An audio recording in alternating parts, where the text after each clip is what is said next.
So, speaking back on the image thing, we talked about how there are a few podcasters or influencers, however you like to call them, that kind of portray this image about black women and about black men, and how their fan base tends to be angry white people.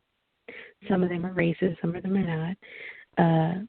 You got the black women that want to feel better than other black women, and black men that like the humiliation of calling women out of their name. And one of these people, they are well known for calling women out of their name, explicitly the B word. We're not going to. I already know where we're going. You know.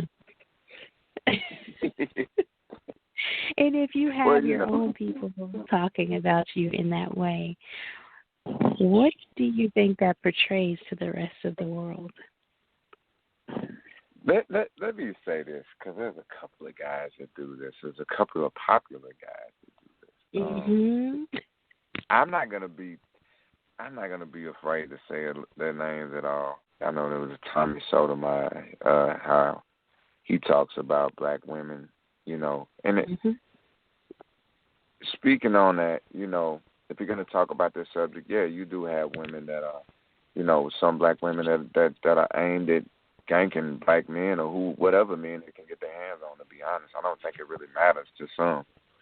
But let's just be honest. I mean, this is a system that's created by the people that you usually take up for.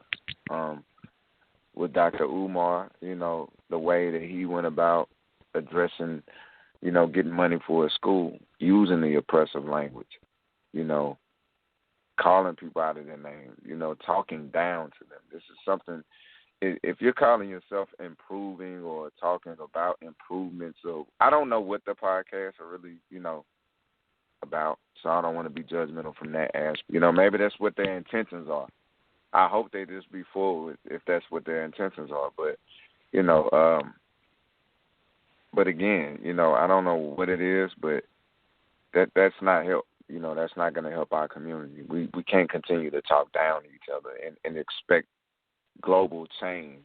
You know what I mean? Like that coming from a brother, if for Thomas Sotomayor, I mean, why not speak healing into that sister? We got enough sisters doing it. Why don't you talk about the sisters that is doing right? I know some sisters is doing right by her kids and doing right by her man. I know you've seen that. And if you haven't, it's probably because you either blind to it or maybe those sisters are just not interested in you. Could be a number of things. And even with Dr. Umar, I've always been told, man, you get more bees with honey. You know what I mean? If you really want people to donate, actually show some action. Put some of your money out there. And talk kind to these people, man. We've been talked bad to enough. Look how the police treat us, and then you want to talk to us like that. Look at how white America treated Colin Kaepernick when he kneeled. They mocked his movement, and then you want to talk to us like that? Like that's not, that's not moving forward. You know what I mean? This ain't the way we're gonna do things right here. And I think people need to get that wake up call, especially them. These podcasters are street preachers or whatever they may be, and they're not the only ones. I mean, I'm not going to sit there and say that they're the only ones. I've seen quite a bit of them. Some of them stand on street corners and, you can't even ask them for water. It's like, but you're talking about black liberation. And if I ask the white man for water, he's going to tell me the same thing you telling me. It's like, where's the brotherhood here? You know what I mean? Where's this camaraderie you want me to join? You know what I'm saying? Why do I have to sit there and earn through sweat and tears like the same way? That I have to go through with this other establishment or this other institution. Mm-hmm. I'd be better off with that other institution if that be the case. I agree. I don't know. There's just a lot behind all this that makes me go, okay, well would I want to put my kid in a Dr. Umar school? I mean, if you're not showing, I mean, hell, I love the idea, I'm not talking about it, but by the time it gets built where it's looking, I mean, the way he's asking for money and not receiving it, I mean, hell, my son may not ever get to go to the school. He might be grown. So, I mean, and it could go either way. I mean, he might be trying to build a school. I really can't say, but I'm just gonna put it out there, brother. I've never seen it take this long. You know what I mean? And if you ask in the way that you asking and going about it the way you are, that's probably the reason why you're not getting the response that you want. Just putting that out there. I mean, the world gathered $14 million, or maybe more at this point. I haven't looked at the numbers for George Floyd's family. Right. In less than a month, way less than a month. So I'm just curious because others are throwing up. You know, I guess you maybe don't have to have as much money for charter schools or whatever. I'm not really sure the exact setup of his school. I don't remember, but it's possible. It's possible to gather this amount of money. I know it is. Well, I put it to you like this. Believe me when I tell you, I would love nothing but for that brother to succeed. So I don't want nobody. If you support him, support him. You know, that's on you.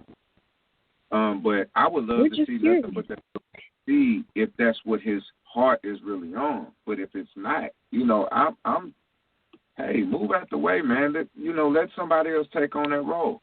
You know, I'm not for conning our own people. You know, I get so upset. It's like people don't realize, you know, we get to dismiss information orders. You know, there is a thing called COINTELPRO where they sent their own people, you know, to disband or make something look bad. We got to look out for that. You know what I'm saying? So if there's a brother who has that same idea as him, I wouldn't discourage him from doing it if that's where his heart really is. But please let your heart really be on that. You know, I don't want to hear about you coming out with a school and then calling people a bunch of MFs and niggas and bitches because they didn't bring to the table what you thought they should have brought to the table. I mean, I think that's unfair. We're talking about, you know, people who are coming from, you know, poor neighborhoods. Yeah, they may be able to buy Jordans, but that was something for their own, you know, for their own life that they needed to do for themselves to boost their own confidence at times. You know what I mean? And I know it would be confident building to know that we're putting towards a school, but hey, you know, you got to show action with that too.